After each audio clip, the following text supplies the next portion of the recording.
Okay, perfect. Well, we're going to go ahead and get started. As David mentioned, my name is Sean Russell, and I'm really excited that all of you can join us this afternoon to close out what's been a fantastic day with our panel, Youth Leadership for a Blue Planet. And coming from someone who's been involved with ocean conservation work with students for a number of years, it's been really exciting just for me to be part of this event this year and participate in all the panels where I'm sure some of my colleagues up here would have mentioned too that we love seeing that underlying theme of the future and young people engaged and empowered as leaders in the ocean conservation community.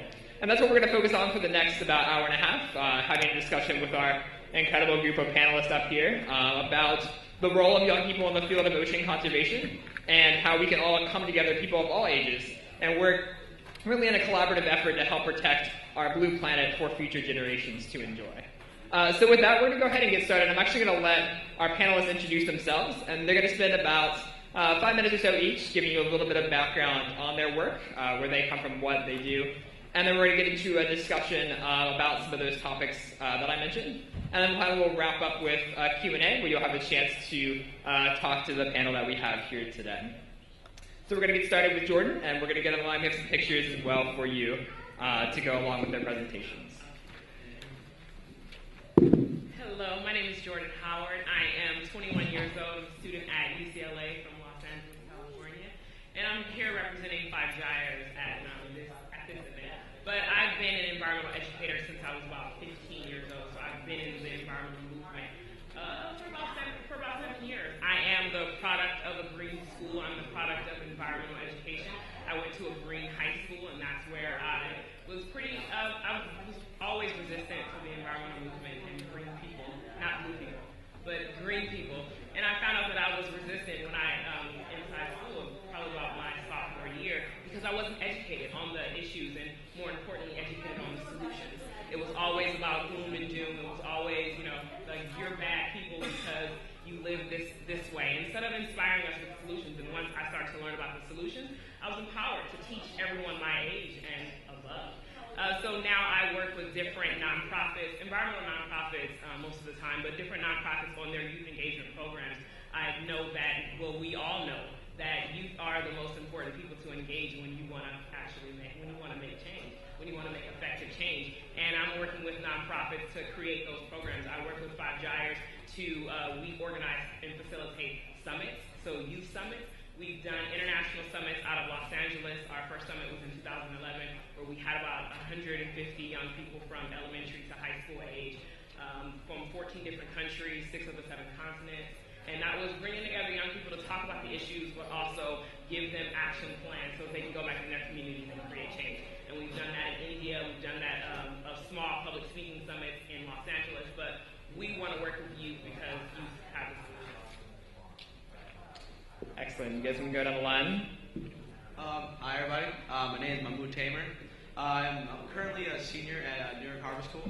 I know a few people in the audience know about New York Harbor School, but for those that don't, New York Harbor School is a marine-based CTE program, which is a career technical education program. And within our school, we have 6 career technical education programs. The first one being aquaculture, which I'm involved in. The second is professional diving. Third is marine biology research. Fourth is vessel operations. Fifth is ocean engineering. And last but not least is marine systems tech. So what these 6 CTE programs are involved in is our main project, which is our Billion Oyster Project. So what most New Yorkers know about New York Harbor is it's very polluted due to many years and years of people dumping different pollutants into our water. So what we plan to do with this project is we plan to implant 1 billion oysters into the New York Harbor. By doing this, we realize that oysters filter 24 gallons of water in a day. So by putting a billion oysters into the harbor, in 3 days you will filter the total standing volume of the New York Harbor in a matter of 3 days. So that's it. So it would open a new view to anything, more recreational use such as swimming. You can actually be in the water. Like right now, you can't do anything involved with the water. People find it too dirty to do anything with it. Like you can then actually fish in the water without being so concerned if all the different pollutants inside the fish. So that's what me and my school are working towards. Fantastic. Annalise? I'm Annalise Downey. I'm a senior at the University of Colorado. I've been with Team Stow since my freshman year. And Team Stow has provided me the opportunity to dive into some incredible places. In October, I got to go dive in Annapapa Island, where we installed the camera, and that was actually in conjunction with the National Park System. And really what Team Stow does is we really bring science to kids, and I think it's important to involve kids because, well, we are the next generation. I think that at least everyone up here understands that we've inherited a big problem. I think that we're all ready to accept that and move on and see what we can do. And that's really it. You guys can see the pictures behind you too. I just actually put that in there, but there you go too. Some of the work that they've been doing as well. Excellent. Okay, Rudy, go for it. So my name is Rudy Sanchez, and I'm 20 years old, and I'm a junior at Benchley University. And my work shifted from plastic awareness in an urban environment from the city of Los Angeles to a rural town in Lewisburg, Pennsylvania. And one of the biggest projects that we're working on right now is the university has a lot of data that they've collected from the local river source, where undergrad students perform research on not just different pH levels and effects of the ecology through different factors in the area, but they also recently they started doing the effects of fracking as well. And I work with the Office of Civic Engagement, hopefully to start a program next semester so that we take all the college level research and present it on a K through 8th grade level. So the biggest challenge right now is how do we take these big concepts and break them down so that younger audiences can learn from them. And one of the most important things from this is it really takes knowledge that we would kind of see like, oh, only college students can understand, or only higher level minds can understand, but it's spreading it throughout the local community and students.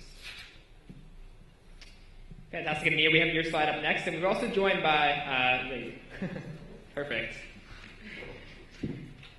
Hi, I'm Mia DeMezza with EarthEcho International, and unlike these four amazing people, I have not been working in this field since I was a teenager. I came to it much later in life. I studied in comparative literary studies and Italian in college because those are very useful majors. And I worked in arts management for years and years until somebody brought me over to EarthEcho about 7 years ago. So our organization was founded by Philippe and Alexandra Cousteau. They are the grandchildren of Jacques Cousteau and the children of Philippe Cousteau Sr., who, I think most of those in this room know, but for those who don't, Jacques Cousteau and his son Philippe really gave us those very first underwater images and brought it to a national level. And I suspect that they inspired many of the people in this room to pursue the work that they're doing. So it's a real honor to work at this organization. Our mission is to empower young people to preserve and protect our water planet. So I'm thrilled to be here with this group of people that we believe in and support. We're big fans of Sean and the work that he does. We provide resources to teenagers, mostly middle and high school students, and their educators online through workshops, through partnerships. And coming in September, you'll hear about EarthEcho Expeditions, which is the marriage of the work that we've been doing in terms of resources for so long and the best of the history and the legacy of the Cousteau exploration. So stay tuned for that at earthecho.org. Fantastic. And Steve? Hi, everybody. My name is Steve Culbertson. I've spent the last 17 years as the CEO of YSA, Youth Service America, and we're the umbrella organization for the youth service movement. So we get up every day and we do four things. We activate young people. In other words, we call on them to serve, to change the world. Our program started at age 5, so I'm glad to see young people in the room, and they go up to 25. So we activate them, inspire them to go out and change the world. Second thing we do is we put money behind it. We gave away over $1 million last year to young people to underwrite their solutions to the world's problems. Third thing we do is provide training and technical assistance. How to be effective at social change, whether it's in health, education, human service, human rights, or the environment. And the fourth thing we do is the idea of recognition. Remember, Napoleon said, give me enough ribbon and I'll conquer the world. So we recognize and elevate what young people are doing to change the world. Our work takes place in all 50 states, and this year in 135 countries. So we've taken this idea global. What I will say is that I hate this time of year. I hate this time of year because kids across the United States and around the world, I've discovered as I've traveled overseas, are hearing this message over and over again. You are the hope of the future. You are tomorrow's leaders. Well, if you're the hope of the future, what are you today? If you're tomorrow's leaders, what are you today? It's a backhanded insult, and young people shouldn't take it anymore. Young people are not the hope of tomorrow. They're not tomorrow's leaders. And what you're seeing up here, Mia, sorry, except for you and me, are leaders of today. People who are creating change today. They are not waiting to grow up before they change the world. And that's the fundamental cornerstone of our movement. And what we need, very frankly, to solve these problems. And Sean's on my youth advisory board, which is how we know each other. And I'm so thrilled to be here today with all of you.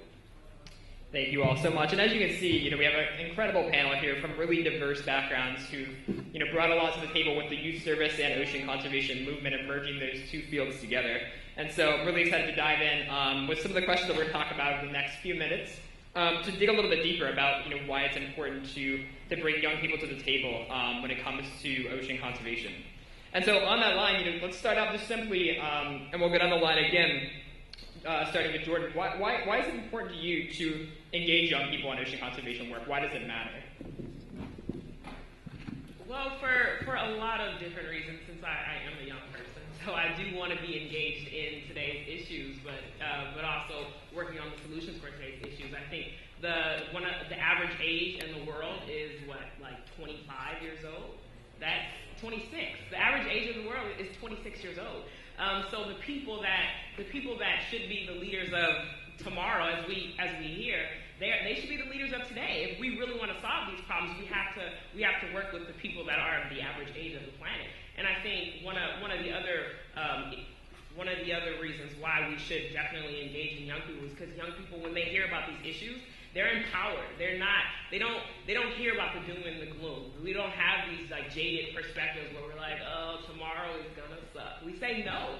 We don't see young people don't see the world for what it is. We see it for what it can be. And we're inspired by these problems. So it's important to work with young people because we bring these innovative solutions to the table and not the old jaded way of fixing problems.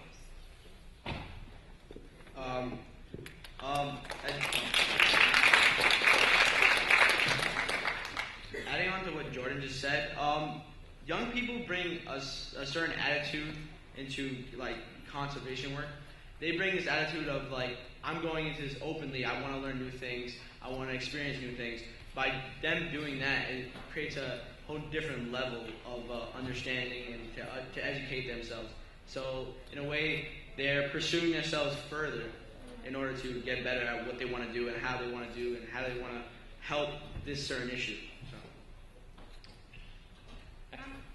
No, go ahead.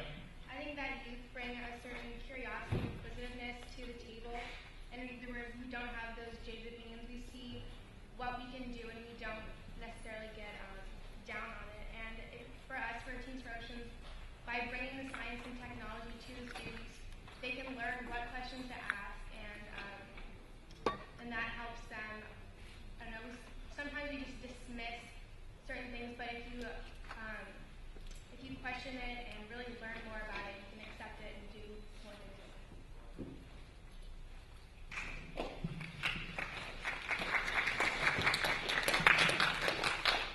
things. So bringing young people into the movement just adds a fresh perspective. It's not like one day the world is just going to be handed out, all young people, here's the world. They need a sense of leadership and responsibility today. So more young people in, maybe not just ocean conservancy, but any type of environmental work or social justice work gives them that sense of empowerment, so that they know they're not going to be leaders next week, but they're leaders today. And apart from that, it kind of breaks away from social norms. Usually, young people are seen as, oh, they have so much energy, but they don't know they don't know the right outlet.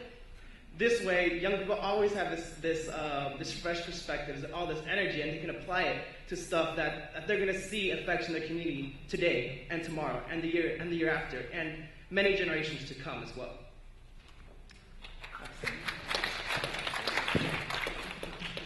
I don't have a whole lot to add after all of that. I agree with every single thing you all said, but from a more practical point of view, young people, from where I stand, also have a skill set that people my age don't always have, and that mostly in terms of technology, right? It is imperative to employ the devices and the technology that young people pay attention to today in order to reach them, and we don't always do as good of a job as doing that as young people do.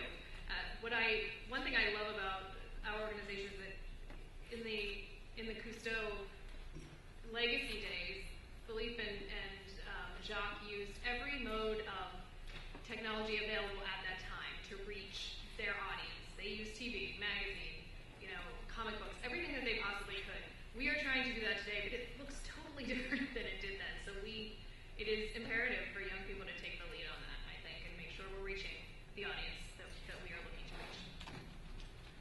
Yeah, Mia's right. The average teenager today has more tools on her desk or his desk than Bill Clinton had on his desk when he left the White House. Tools of outreach, tools to communicate. It's extraordinary what these young people have at their fingertips.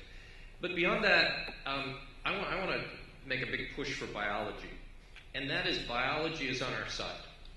Kids are wired differently than adults. The human brain develops up until the age of 25. We know that it's a fully formed brain at 25. What happens during that process is there's three major drivers, particularly in the teenage brain. Teenagers are willing to take risks that adults are not willing to take. They are wired for risk. We've got to get them out of the nest, so they're willing to try things that adults simply aren't willing to try. Second thing is, kids seek novelty. I know it drives us crazy, when we've got little kids and they're looking this way and they're looking this way, will you please focus? Kids are not wired to focus. They're wired to see new things. And with that, they're going to see new solutions to problems that we're simply not going to see. The third thing is this whole idea of peer authority. When we grew up, we kept talking about peer pressure to do this. Well, peer pressure can also be a good thing. I remember, when I did something stupid, and my mom would go, "Why did you do that?" I said, "Because Billy did it." And she goes, "If Billy jumped off the bridge, would you jump off the bridge?" And I had to tell her, "No, of course we wouldn't do that." But of course we had already jumped off the bridge. But the point is that kids listen to other kids more than they listen to adults. So if we don't have young people deeply involved as leaders now in this movement, we won't be able to bring along all of their peers with them, who they alone can influence much more than we can as adults. Excellent. I think that you guys touch on some really great points between the skill sets, the energy, the enthusiasm, and the fresh perspectives, and also Steve touching on too the importance of really engaging kids at a young age and making sure we're not missing any young people as they grow up throughout elementary and on up. So moving on, you guys have obviously participated, especially the students that we have here, and this question is actually kind of more directed at the students that we have with us. You're all involved in some fantastic ocean conservation projects and really diverse environmental projects within your communities. And so I was wondering if you could just touch a little bit, and Rudy, if you want to start down on your end this time, if you could guys touch a little bit about some of the challenges that you feel young people may face when they want to get involved in ocean conservation, or even some of the challenges that you personally have faced with some of the projects that you've been involved with. I know one of the biggest challenges is that many times when things are presented to us, it's usually the negative side, just the problems. So they talk about the problems with this and the problems with that, and they always talk about it on such a global scale. So when we hear about the problems, it's like, oh, okay, so the ice caps are melting, or there's huge amounts of trash that none of us can collect, and what do you want me to do about it? No solution is ever given. So when we hear that, we're just like, oh, okay, let me just go focus on something else, because there's obviously not a solution. And that to me seems the biggest problem, is there's a huge disconnect between what's presented and what youth and what young people can do. There doesn't seem to be anyone saying, well, this is the problem, and this is the global problem, and then kind of relay it back on a local community level, and then from there say, this is how young people in the community can get involved. So that's to me is like the biggest problem, just the disconnection between the problem and the solution, and the interest that that young people have in the problems and in the solution. Also, it's hard. I think it's hard for youth to find a meaningful way to get their point across. And at least from an environmental view, at least I know I want to do something more than just a beach cleanup or a highway cleanup. I wanted my voice to be heard, and I feel like we've all found that aspect, and I want more people to have that something like that somewhere that they can be heard. And also, I think that going green or going blue is, we don't want to be seen as hippies, and it's not, and it's moving away from that now. But and it also, environmentalism has to become, it can't be bipartisan. It can't be, well, oh, if you're a Republican, then you can't support going green. You can't support using reusable bags instead of plastic bags. Like, you have to support this. Whereas Democrats, you know, then that's fine. But it has to be everyone coming together to promote environmentalism. I would say like some of the challenges would be that kids just want to just jump into ocean conservation without being educated on that certain topic in which they want to jump into. So they'll go in uneducated about it, and they'll think they'll be doing something else while they'll they'll be on a certain topic rather than jumping off and do, I want to clean this, I want to do that. So I think they should be, the challenge that we face is that we need to be more educated on the different topics in which we're trying to get involved in. Yeah, I agree. I think education is a big component, and there aren't enough environmental organizations that are taking the science education and making it applicable to young people. There's no, from early childhood education to high school education and middle school education, it isn't enough education that just connects it to young people, where young people can understand, but also where they can feel empowered and activated to go do something. And young people, we do want to do more than a beach cleanup or bring our reusable bags. We want to influence policy, and there aren't a lot of organizations that are saying that, we want to influence policy. Well, let's go get some young people. And I think another challenge is organizations that serve young people but don't necessarily have young people on their boards or at the decision-making table. So it's like, we want to work with young people. Well, how do we do it? You go and get young people and have young people consult you on that project, because they know what young people want. Young people know what young people want the best. Not like, even though if you have a degree in child development, it's still important to have young people on their board. Like Youth Service America, they have a youth board of directors. They work with young people that give out the money. So we want to be a part of the decision making as well. Excellent. I think you guys touched on some, again, really important topics with bringing youth to the table and giving them meaningful experiences. It's kind of along those lines. You guys were kind of going this direction, but Steve, we can start with you. Hearing some of the challenges shared by some of the students here today, what do all of you think that organizations within the ocean conservation community or the broader community can do to provide the resources and support, whether it be education, funding? What can organizations do to step up and really provide youth those meaningful leadership opportunities where it allows those young people to be empowered, but also benefits the greater cause as well? Well, I think we need to raise expectations. Young people will exceed your expectations, I guarantee you. But most programs are set up to serve kids. The kids are the recipients. Kids don't learn anything when they're recipients.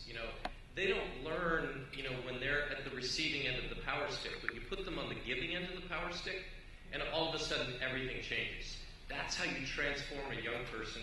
That's how you transform a movement. That's how you create social change. So I think, finding ways where young people can be the actors and not the recipients. And when I say raising the expectation, it's beyond just the beach cleanups. And look, we all love beach cleanups. They're measurable.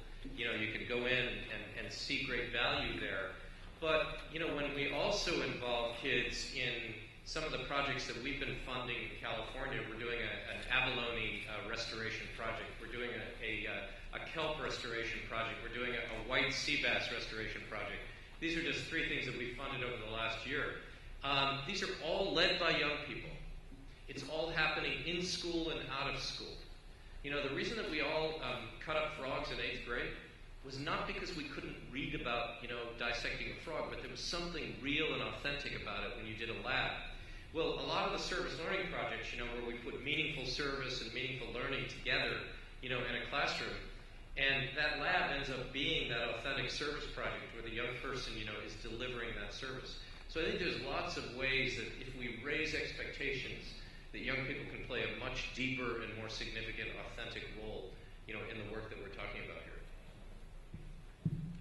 I'm going to echo what Jordan said earlier. I think leadership roles for young people are critical, even if my own organization has been a little slower to come to that. I admit we're just in the process of putting a younger voice on our board of directors.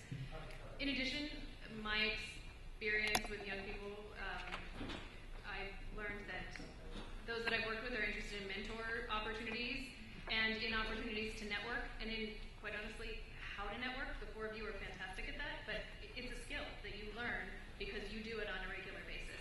So trying to give those opportunities are a couple of the things that we do and that we've learned. Yeah, you guys can, Rudy, if you want to go ahead and jump in on that too, what you think organizations can do to better help you overcome some of those challenges. I think one of the biggest things organizations can do to help overcome some of the challenges that we just heard would be they would need to, diversify their outreach. There are different types of students and different types of leaders. Some people are more good at math. Some people are relate more to biology. Some are more on the art side. Some are more on the English side. So just relating different topics and different subjects to the issue, not just environmental issues, but any issue that we're passionate about. I think many times we get to we exclude a lot of the math and science because they're just seen as really long and boring. And when we see a lot of graphs and numbers, we just kind of shut down. We just want to see pictures and infographics and information that'll tell us the real issue without us having to understand the correlation or the meaning of these numbers. So we really need to different organizations really need to diversify the type of outreach and education that they present to students, so that different types of leaders can come into the mix. And we have different types of leaders that really diversifies the focus and can lead to more innovative solutions as well. Annalise, you guys want to touch on that too? I guess just involve us and listen to our perspectives, and I agree that we need to have more leadership roles. And it's not just necessarily STEM classes, it's not science, it's not just engineering programs. For me, I'm not really a fan of, I never liked chemistry, I didn't like physics, but I still love and care about the ocean. I'm still involved in a science project. There's a disconnect between experiential learning that at least we do in Kings for Oceans and then what you learn in the classroom. And if we connect both of those, I think that we would have a whole bunch of new ocean stewards and people who really care about this. Me personally, I think we should put young people out in the field, make them learn hands-on. Because that's the way I learn the most. And I talk to people. A lot of people, they learn better hands-on. My school is a prime example of that. We reach to middle schools around the New York area, part of our Ocean Guardian School program, where we reach out to middle schools and we talk to them about oyster restoration project that we're working on, and we talk to them about that, and they have their own little setup they can use from time to time. And by putting that there, I believe it outreaches to them so they can be used to working in the field.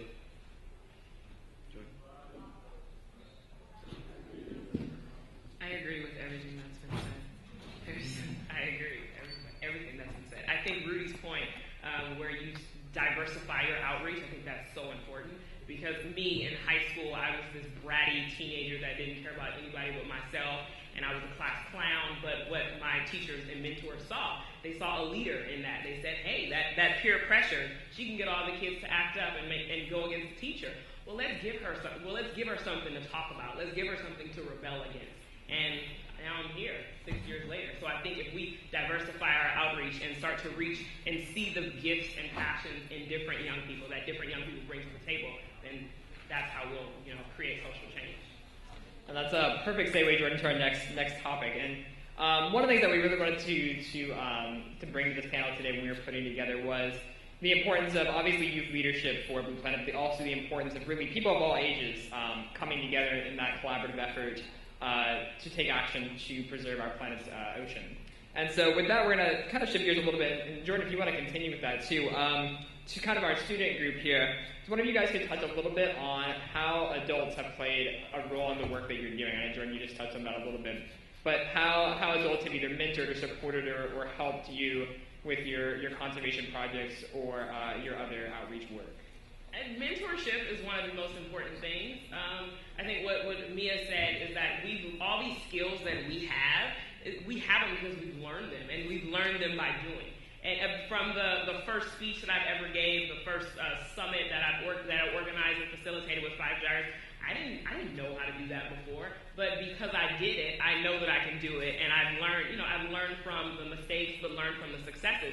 And I think adults need to start understanding that we learn by doing, and if we just do it and they give it to us and they say, yeah, you can present in front of 500 people, and you're like, no, I can't. Yeah, you can, and you do it, and then you realize that you can. And I think that mentorship is important, from learning the information, just being pushed and led, that, hey, you can do it, and adults giving us the opportunity to lead. So adults becoming, from whether you're a teacher or you're a CEO of an organization, becoming a facilitator. And saying, hey, I got a speaking opportunity, but I'm going to let you talk. I'm going to sit back and let you talk. And that's how young people learn, and that's how you create this leader, and that's how you mold leaders. Adult mentors to me is pretty much everything. I wouldn't really be here right now if it wasn't for my adult mentor back in my school. I agree 100% with Jordan. What mentors do, what my mentor does is he makes you pretty much in charge of the class. He gives you all the credentials of what you need to do and all this, and then he makes you lead it. That's why I think it's a great experience, because as you get older in life, you'll have these leadership skills that most people won't have because of what your mentor is doing with you. Well, whether we like it or not, most of our lives we spend it at school, and without my teacher, without my freshman bio teacher, I wouldn't be where I am now. I think it's important to integrate this an importance on youth leadership opportunities, especially in the environment, into schools, because that's how we're going to find out about it, and that's how we're going to that's where we're going to find that passion, really be able to lead from there. So, kind of the biggest role that adult mentors have played in my life would be just the constant push factor. Once they see that you've done something, they say, "Don't stop. Where could you take this?" Just just sparking new ideas on, okay, you've done this so far. Where will this lead to? And just kind of where I've gotten to at this point, it's just been a culmination of mentors just pushing me and saying, well, where could you take this next? And just saying yes to any opportunity that has come my way. And yeah, just mentors being the constant voice that says keep going, but never really being the one that's actually doing the work. The work has always been on me. The work has always been done by me. And the mentor is always just there saying, keep going, don't stop now. Where will this lead? So that's the biggest thing, is a mentor should just step back and keep pushing, just never actually do the actual pushing. And I think, Rudy, that's a really good point, too, with, how I know a lot of us would probably agree that, there's always there's adults, there's mentors, and there's leaders in our lives that are kind of in that behind-the-scenes position, but really help us and encourage us and allow us to do, the kinds of programs that we're involved in, and that's always, been a big part of the project that we're doing. And kind of along the same lines to me and Steve, I was wondering if you guys could touch a little bit on just what organizations can do to help facilitate effective youth-adult partnerships. Obviously we've heard about the importance of youth leadership. We've heard about the importance of adult mentors and facilitators and supporters. And I know personally, and I know, the other students will probably agree with me that, we come in contact with a lot of organizations that are looking to engage young people, but don't quite know how to do it or are looking to give young people more opportunities. I was just wondering if you can touch a little bit, like I said, how they can best do that and work with young people. My first piece of advice would be do it. Make those partnerships happen, because we work with a lot of other environmental and ocean groups who do not have a youth strategy. And as my distinguished colleague, Steve Culbertson, is famous for saying, I'm going to tweak your quote, if you don't have a youth strategy, you don't have a strategy at all. So it's a very important thing to engage with youth. And I think my suggestions would be all the things that have already been brought up here today. Make room for youth to play a leadership role in your organization. Help them, provide mentors to them, help them to network. And for the adults involved, practice that skill, because I hate to say this, for some adults who don't interact with youth a lot of times, it takes practice. It's a skill too, right? So test your own muscles and use your own muscles on that as well. I would just say that don't have amnesia. The one thing that all of us in the room share, and we all come from different backgrounds, but all of us, except for one or two, have been 12 years old. And we remember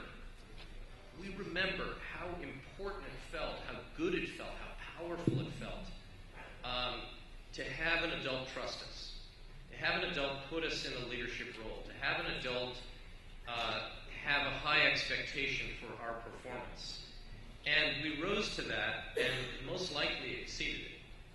And kids don't want to be successful on their own. They want adult champions. They want to work, actually this is a weird generation. They actually like their parents. It's kind of exciting out there. This is a generation that likes their parents. And their parents are their best champions. Or their teacher, or, their youth development leader, or their pastor, their rabbi, whoever it is. Most kids are not successful, unless there's also an adult champion. But I remember when I played soccer, that the coach was not allowed to step over the line onto the field. It was our game. He could stand at the side, and he could say, do this or do that, and we might have breaks, and we cuddle up, that kind of thing. But it was our game. We hit the ball. The coach wasn't allowed to touch the ball. He wasn't allowed to come onto the field. And I know that's frustrating for adults sometimes. But, you can point young people in the right direction, but you can't spare them the journey. We've talked a lot about the YSA board. We have 4 young people on our board. They're under 21 years old. They vote on my salary. I'm very nice to them. And, it's really important that we have that kind of youth voice in the leadership of our organization. But also remember that we've never had any important social change on this planet without young people's intervention. Young people have always been at the center of social change. So if this movement or any movement wants to accelerate, and I think we all realize that some of these issues are really critical, that we just simply can't wait. We can't wait for young people to grow up before they start changing the world. The problems are too big. They're too critical. They're coming at us at 1,000 miles an hour. And we need to get every single brain cell on the planet engaged in solving them. Excellent answers. And yeah, absolutely. Go ahead. So as we have heard over the past few minutes, obviously the importance of engaging young people early on in ocean conservation work, the importance of those adult leaders and mentors and supporters, and also those adults recognizing the unique skill set that young people bring to the table with respect to ocean conservation. And kind of to wrap up our actual structured portion before we go to Q&A with all of you, I'd like each of you to kind of touch a little bit more on what inspires you. And I guess the reason I ask is because we've heard this, I'm not the first one to say this even today, but when we look at the big picture, we look at threats to marine ecosystems, it can sometimes be a little overwhelming and daunting. We look at the challenges facing, our planet's ocean. So if you guys can just take a few minutes to wrap up and share a little bit about what inspires you. Obviously, all of you are so passionate and dedicated and enthusiastic when it comes to protecting the ocean.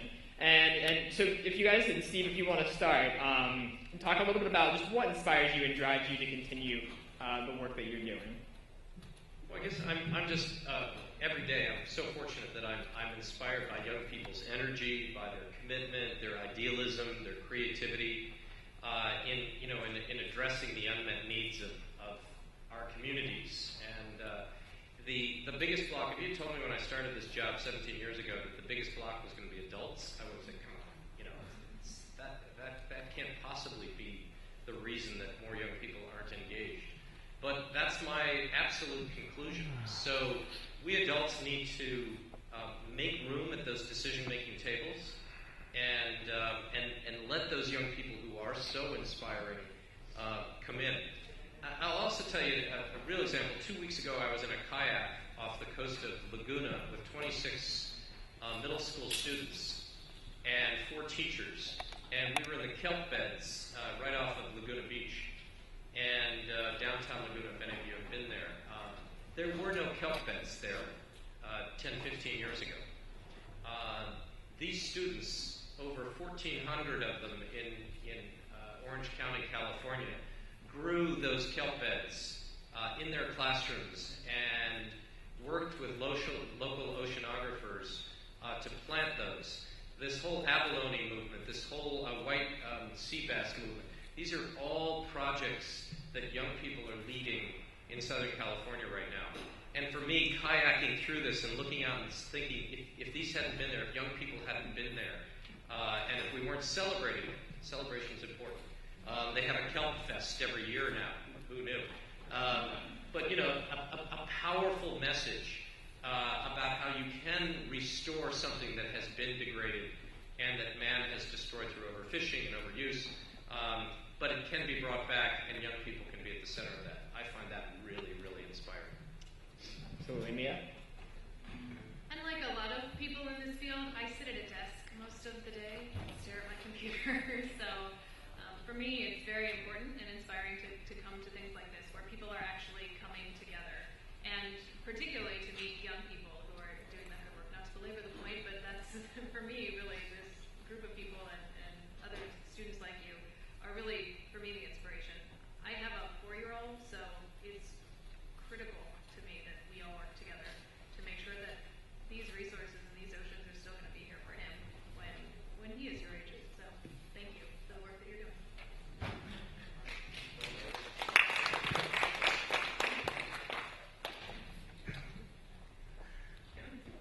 What inspires me is when you hear things in the news such as there's students under 18 making biofuels in their own homes, and students under 18 pushing for solar panels on school campuses or on civic centers. And then there's also, you hear about students under 8 or that just turned 18 that have sold their iPhone app to Yahoo, and he's basically a millionaire now. It's stuff like that you hear that, oh, young people are driving change. Young people are more than involved in their community and more than involved with the local companies in the area. And it's just a matter of, like, how can we group all of this innovation and all of these minds so that they can collaborate together and focus on various issues and whatever they're passionate about, so that you really start to see the change there. And that really is what motivates me. Is there's solutions out there, and there's so many highly motivated young people. It's just a matter of how can we get them all in one place, or how can we get them to collaborate so that solutions just start pouring. Well, the ocean inspires me. It sounds cliche, but I mean, there's no feeling that can even compare to what it feels like to go diving, to go underneath the water and see all these things just right in front of you, right in front of your face. And the ocean is so beautiful and it's so powerful at the same time.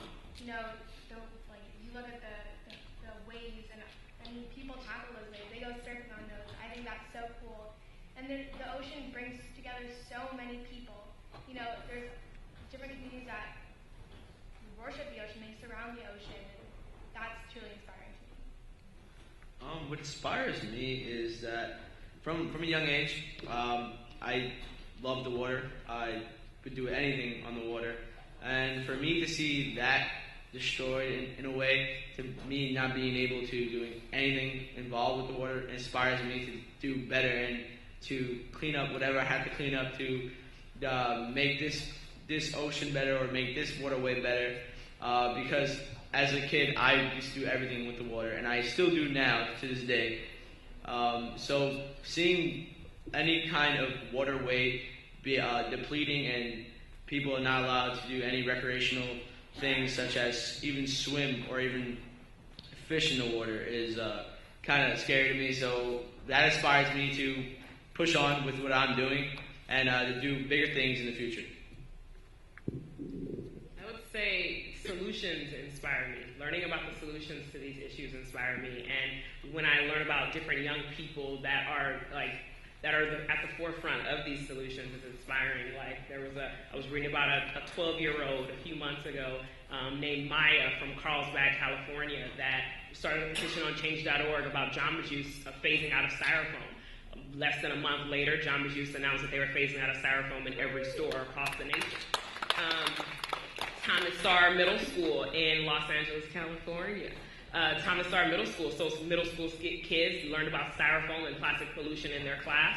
They just made an art sculpture that was as tall as, collected all the styrofoam that they use in lunch every day, which was 1,000 pieces of styrofoam, collected it, made an art sculpture. A few months later, the superintendent in the second largest school district in the nation said, no more styrofoam in all of our schools.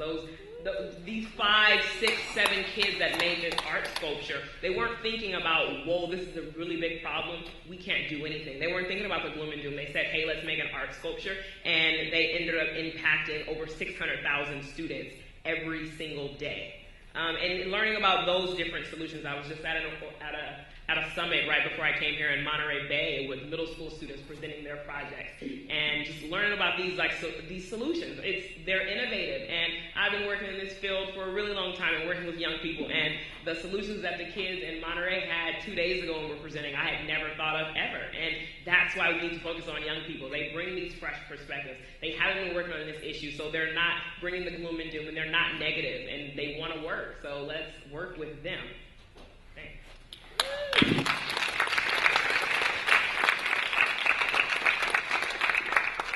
Absolutely. I think one common thing you just heard through all those answers is that other young people inspire their peers and inspire adults. And, on a personal level, I'm inspired by people on the panel here today and also by people a lot younger than all of us. And it's such an incredible thing to see how, young students, like Steve was mentioning, 5 years old and younger even, can get involved in projects and really be that force for change and inspire others as well.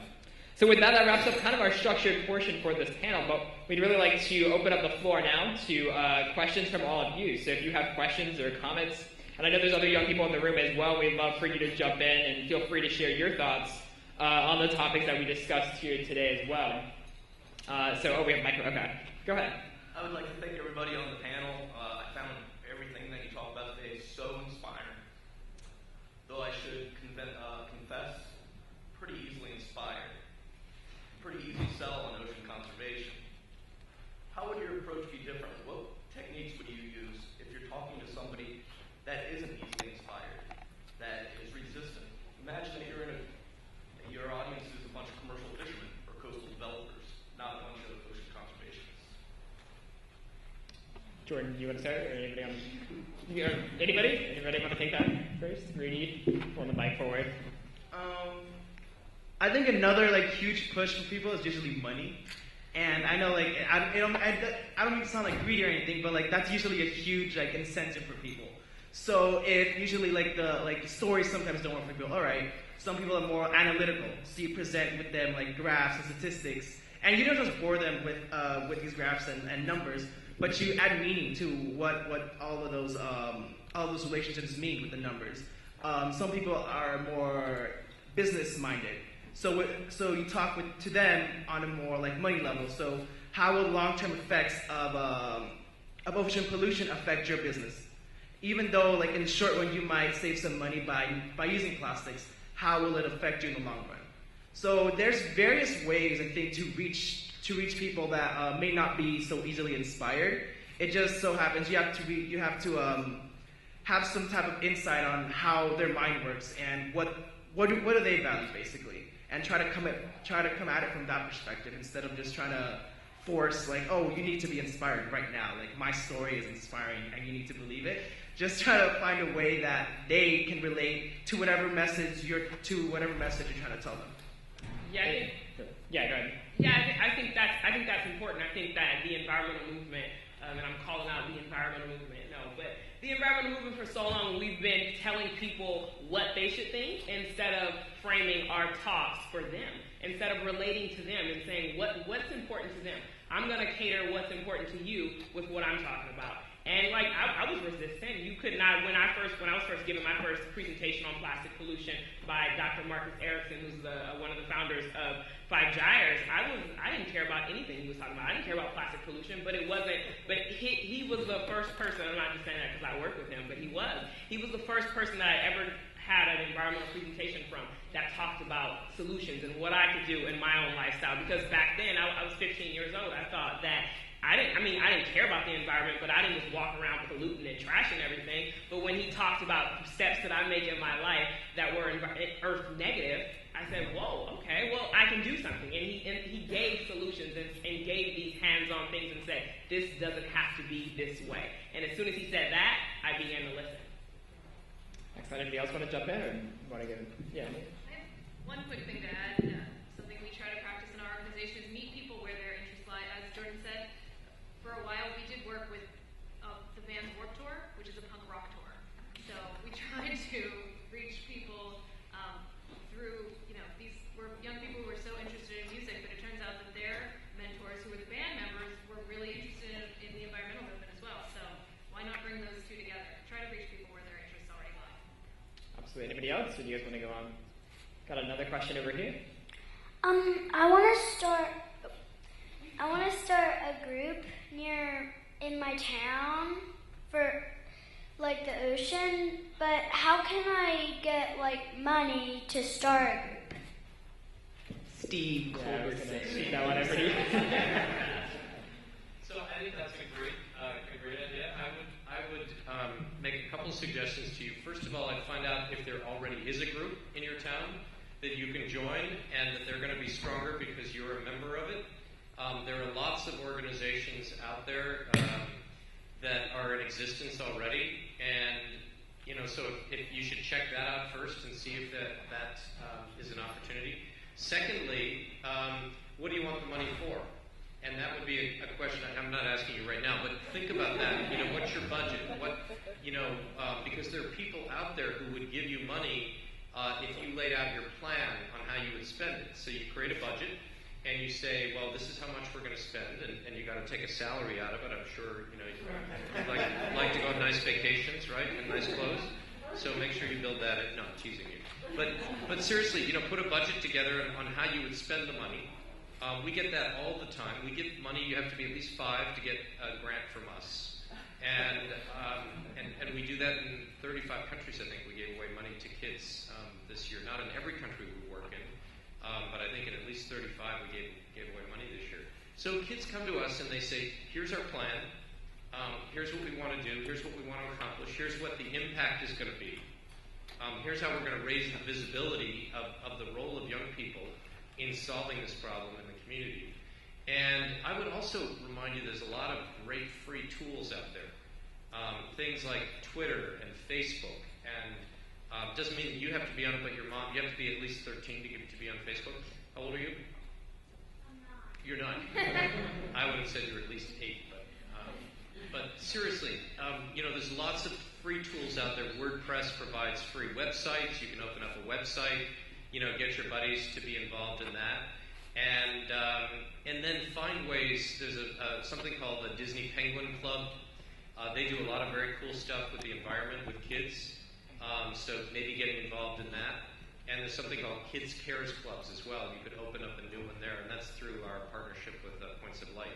So there's a ton of resources out there. If you send me an email at steve@ysa.org, I can send you some more. We also just came up with a new guide for K through 5th graders called Kids in Action, and it's a guide on how to change the world if you're in kindergarten to 5th grade. And it was written by kids your age. With adults and teachers, of course, helping out, but it was basically written by kids.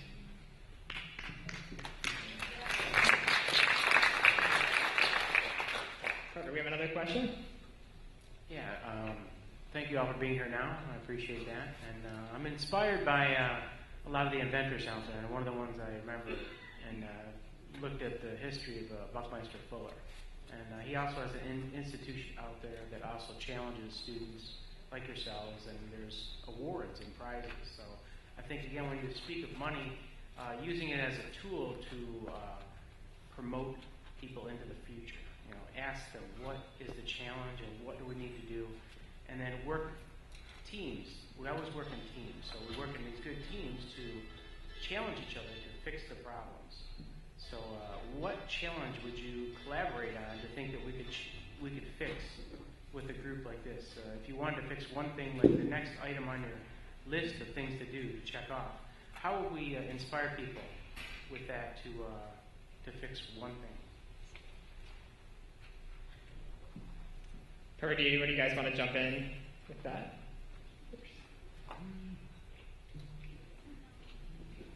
Like you said, implementing awards and things like that would get kids interested. Like, I won an award for doing this. It's really cool, right?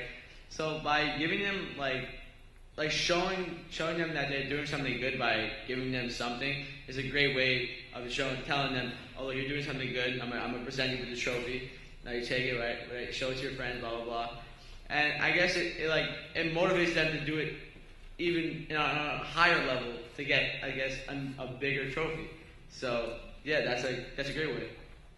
And I think rewards don't just serve to us and make us feel good, but it's also when you get to share it on Facebook and tell your friends about it and tell your family about it. So then you have more people that can be affected and will be affected because your friends will pay attention. Like, oh, okay, you're going to okay, that's cool. And then your family as well, and they'll start paying attention to you. So incentives are good, but also what about like scholarships? Like, I'm a college student and scholarships, money, like as Rudy, all this work takes time. So like offering scholarships for stewardship, I'm not an athlete, so I couldn't, get a full ride scholarship to school. But what if you had these like environmental stewardship scholarships where you can give me a full ride if I do X, Y, Z? Like, incentives are good.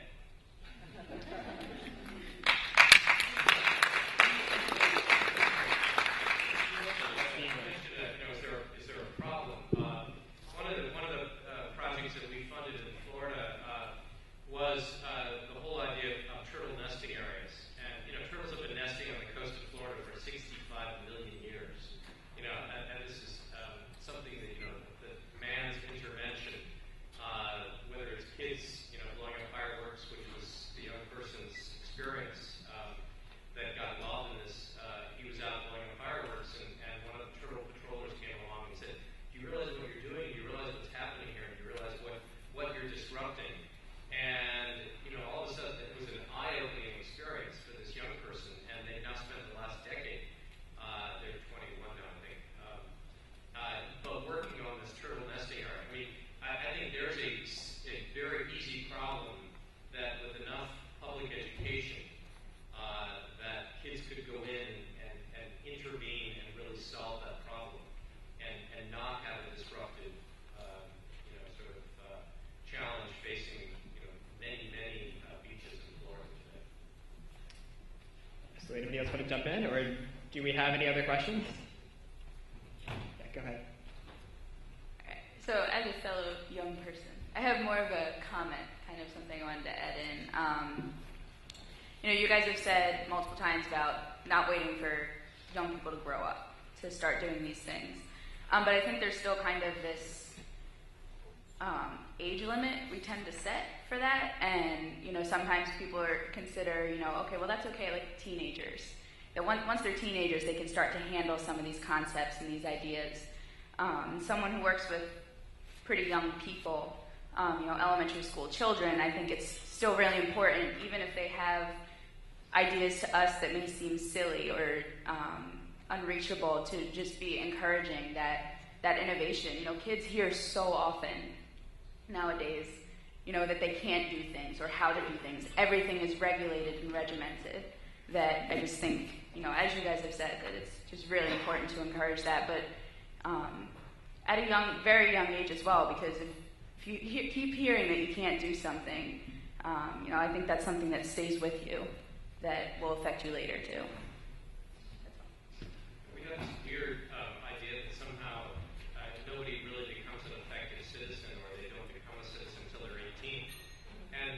you wait until a child is 18 to teach them to read, teach them math, teach them manners. You start, as soon as a child, you hold them, you start reading to them.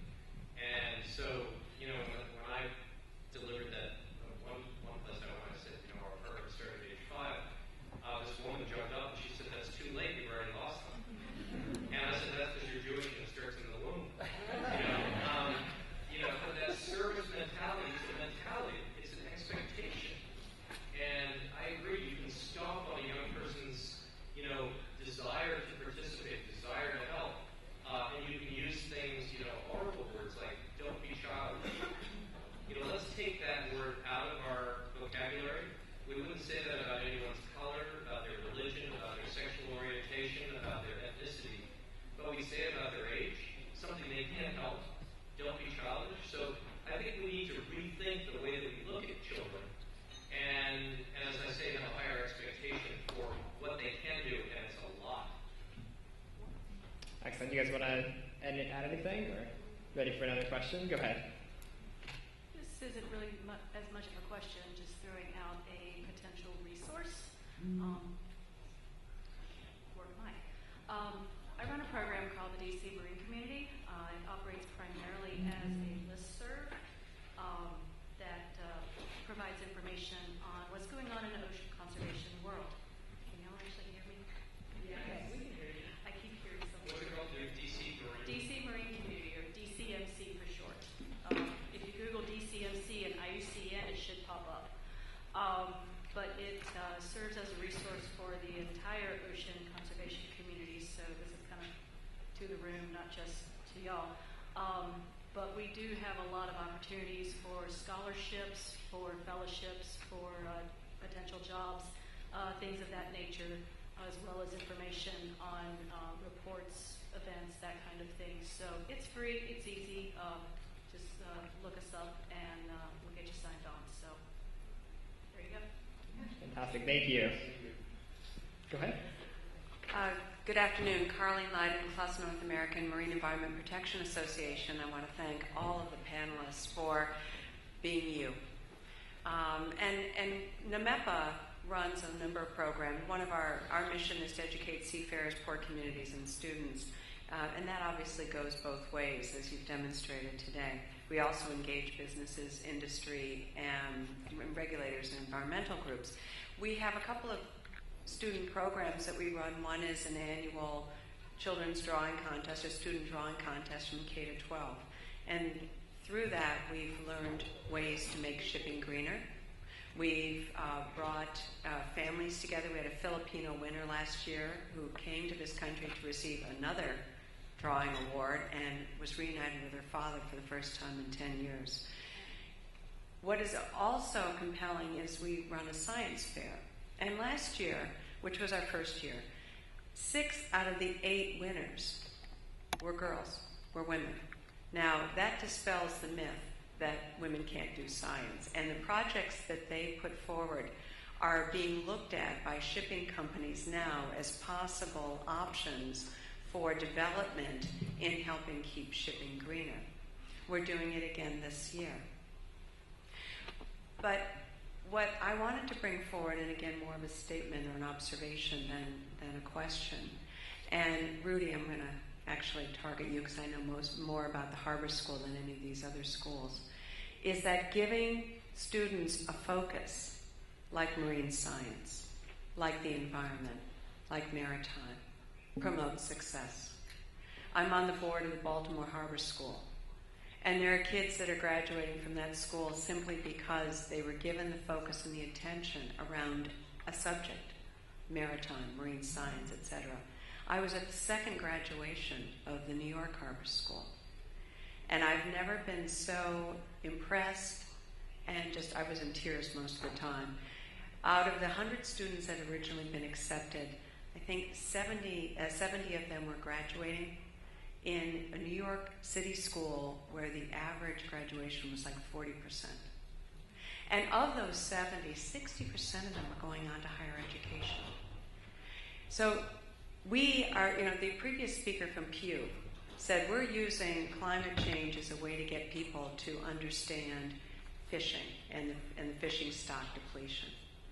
This is using the environment is a great tool for getting students engaged in their own success.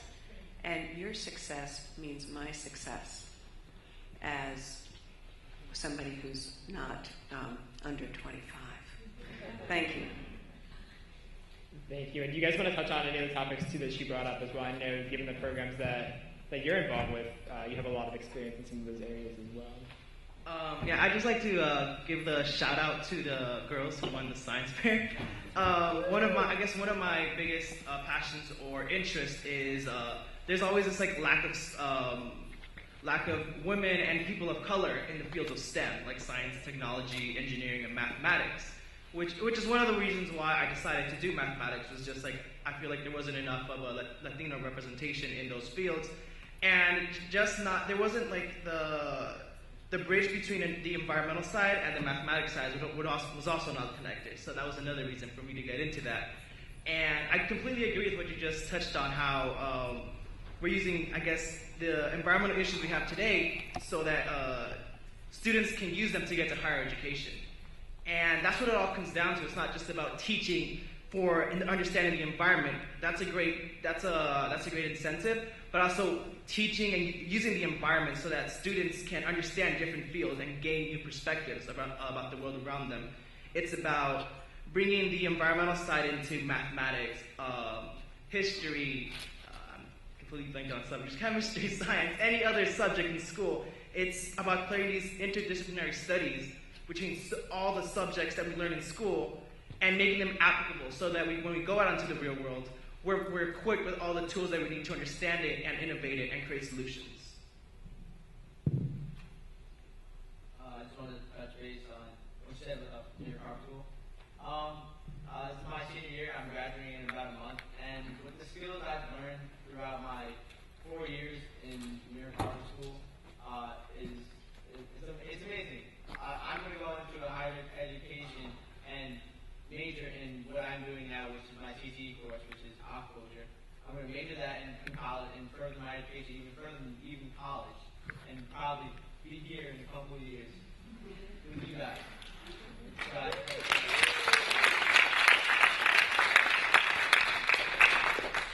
just love the idea of using marine science as a way of engaging young people. 1 out of 4 kids does not finish high school in the richest country in the history of the world. A kid drops out of school every 26 seconds.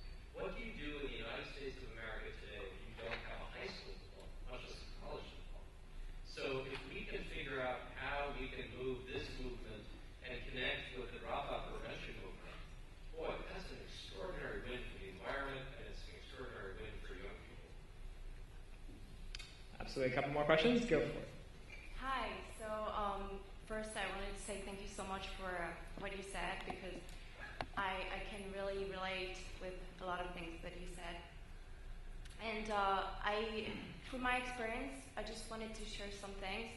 I've tried to create many groups at my school and my high school and college, and I always felt like it was really hard to find people that are motivated, and I feel like, and especially because I'm a student of political science, and I would have thought that I would have found more people that I would have been willing to get involved and be leaders, And I just feel like a lot of young people now are more willing to spend time for themselves and not willing to really fight for a cause.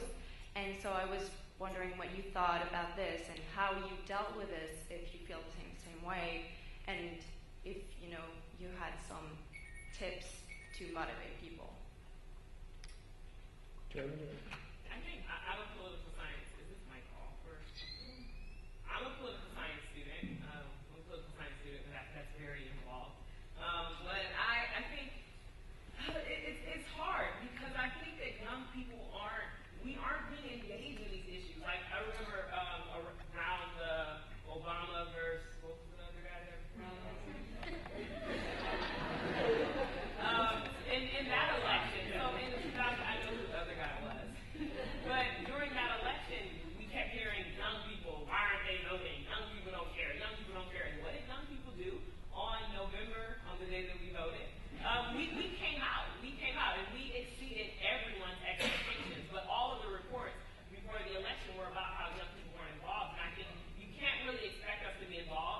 unless you're talking about us on the stage. And there were, like, young people are interested in education, young people are interested in debt, because we are college students, so most of the college students are going to graduate and have at least $26,000 in student loan debt. And but they weren't talking about our issues during the debates. They weren't talking about our issues. They were talking about health care and Social Security, and that's just something that's important, but that's just something that my 21-year-old self is not thinking about right now. I'm not thinking about, my mother would love me to think about health care, and how health care is important, but I'm not thinking about that right now. I'm thinking about education. I'm thinking about the environment and issues closest to me. So I think that we need to start engaging young people and asking us those different questions. I think I became the leader that I am today because I was engaged. I was asked these questions that no one had ever asked me when it came to why don't you like school, or why do you like school? How do you feel about this certain issue? And when I'm continually engaged, then I have an opinion, and I grow to have an opinion. Like, I have a lot of friends that aren't interested in politics, but they became interested. They aren't interested in politics now, but when we have those conversations at like dinner or whenever we're hanging out, the light bulb comes on. They're like, whoa, okay, somebody cares. I should have an answer to that. And once you begin to engage people and ask them these questions, then they'll end up having an answer because we want to be right. But you really think that, because I think that a lot of students won't have an opinion about things because you're somehow conscious about the environmental crisis, but I feel like a lot of students, they just don't care about the environment, for example. So how do you make them care? It's you have to start young. You have to start young. You have to start at Mackenzie's age. You have to start young. Like, we can't expect young people to care after they're 18 years old. Like, we talk about like the youth vote and the percentage of young people that vote. Like, I wasn't engaged in politics from 5 to 17 years old, so you expect me to vote and have an opinion and have an educated opinion? Like, we have to start engaging people at the youngest levels. I've done early childhood environmental education, and before I would like run to the sound of a 5-year-old. But I see that they have the solution. If once we educate them, they're going to police their parents. They're going to, the seatbelt movement. If you look at all of the major social movements, not even the seatbelt movement wasn't a major movement, but we got our parents to wear seatbelts. You got their parents to wear seatbelts. From the cigarettes and smoking, we got our parents to stop. We got our parents to stop smoking. From the civil rights movement, the women's rights movement, it was always young people that said we want to defy. We don't want the norm to be the norm anymore. And I think you have to start young. And unless you start young, you can't expect me to care when I'm in college because I'm stuck in my ways. Like right now, I care about what I care about. And some people might not be able to change that. But if you would have started when I was, like my sister, I have a 5-year-old sister. If you would have started at her age, then she's going to care a whole lot more because I'm going to make sure. No, I agree. I have a cousin. She's in elementary school, and I like to think that I'm a pretty green person, and she was educating me on recycling and the importance of composting. And when students bring that home, they really do influence their parents. They listen to them. They listen to us. And with college students and high school students, it's a little bit harder because we are set in our ways. It's kind of sad, but then when you talk to us in a way that we realize that it affects us, and when you talk to us, or when you relate it to us, then we will be passionate. Like you were talking about, you didn't really care about the environment when you were in high school, but then once someone opened up a meaningful avenue to you, then you took that avenue and you ran with it. So I think it is possible to influence college and high school students too. I would say two pieces. One is young people are volunteering today at record rates, more than any generation in history.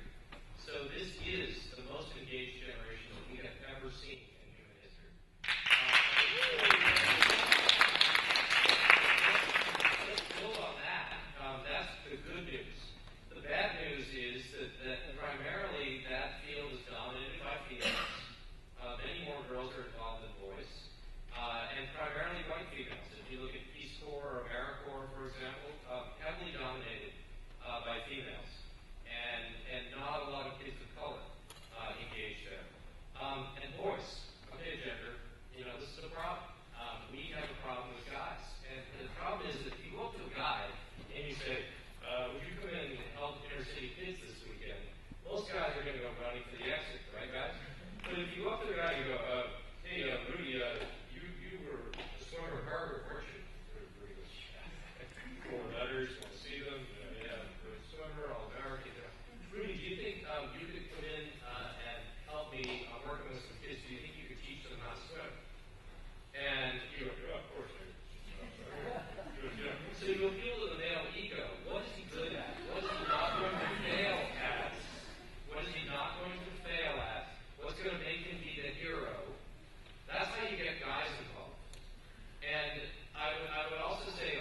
they said only 15% of them had an adult champion who was behind them, that was supporting them in their passion.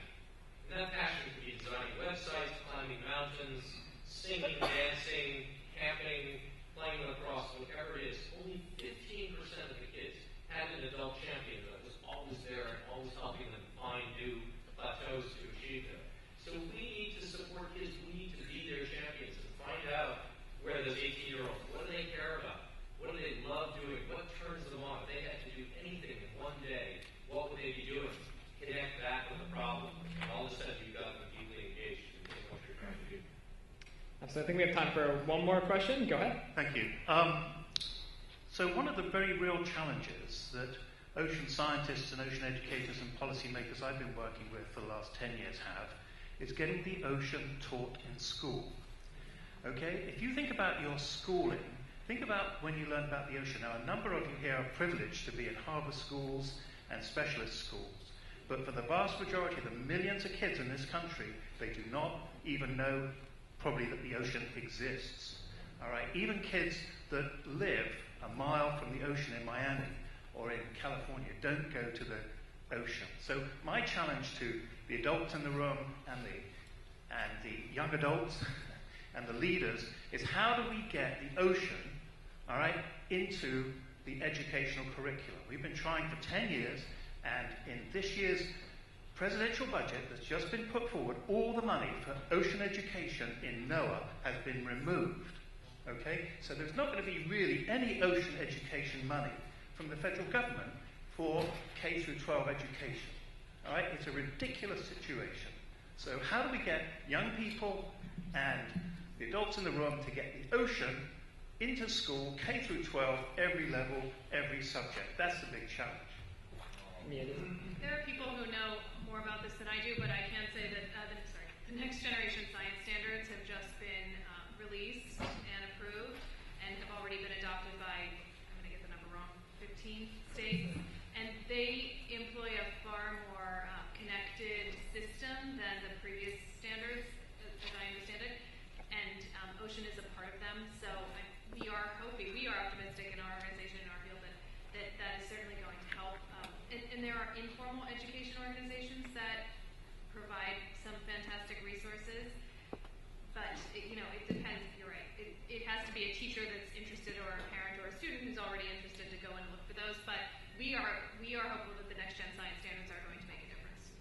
Yeah, the next gen science standards. I'm working on a project, and my part was to read all the standards. And the next gen science standards are definitely interdisciplinary friendly, and ocean is all over it, from kindergarten to 12th grade. So I think the next gen science standards there's a big opportunity to adapt that in different schools. And Steve, I don't know if you want to touch a little bit too on, we were talking about YSA and some of the funding opportunities when it comes to, funding for education programs. I know with service learning, provides a great opportunity for the nonprofit world to kind of come into the classroom a little bit more and help support, maybe supplement some of the issues that we see with budget cuts, and also has the opportunity to allow students to step up in that leadership role at the same time and help drive some of those projects. Yeah, I grew up with Dr. Stow. This is why it was so cool to meet for the first time. And I met his grandfather. I was lucky enough to met his grandfather when I was a kid. And, people like that influenced our generation in an enormous way. National Geographic, all these NGOs that are represented in this consortium here, I think all have an enormous responsibility to reach out to schools, to reach out to school boards, to superintendents. Common Core standards, just been approved by, 46 out of the 50 states so far. How do we make sure that when those are executed, that the oceans are front and center? I think going to the major media organizations, sitting down with Rick Stengel at Time Magazine. Rick will meet with us. He'll meet with the consortium and say, we need once a year a cover story in Time Magazine, on the oceans. So, getting Philippe his own show on CNN, and he does a lot of stuff on CNN now. But, just more exposure, I think, is absolutely critical, and I really appreciate that question, that observation. And could I say, in terms of that last question, when you look at ocean education funding being cut out of the NOAA budget, and NOAA and Coast Guard funding being slashed, that's why we're all here, really. what tomorrow is about. To go up on the hill and at 8 a.m., hopefully, after a night of partying, everybody will be in,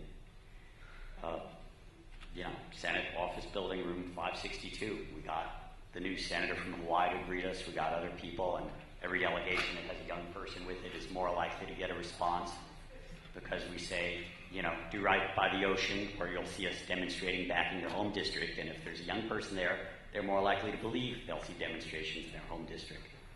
But anyway, I just also wanted to point out that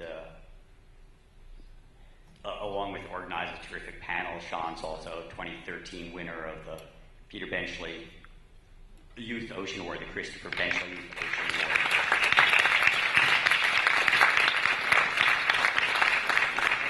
And Rudy Sanchez is the 2010 Christopher Benchley Youth Ocean Award winner.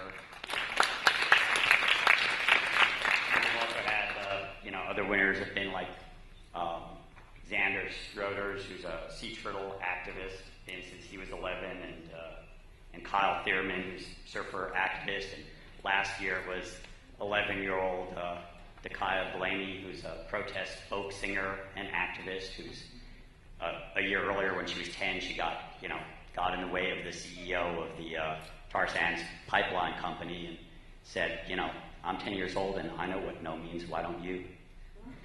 So I think there's tremendous power in young people. I'd also like to sorry, Mia and Steve, but we're limited resources, so the moderator and the other 4 panelists, we'd like to give them copies of 50 Ways to Save the Ocean on the assumption that you're going to be innovative enough to come up with another 50 ways to save the ocean. And also just thank you for a tremendous time.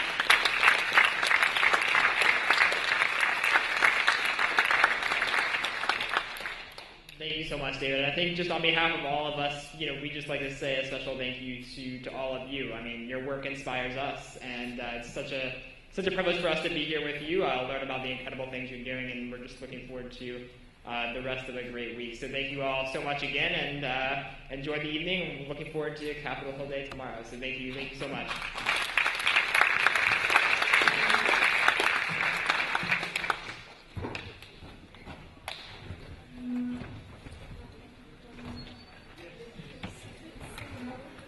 Okay, happy hour started at Stoney's Bar and Grill. There'll be other festivities.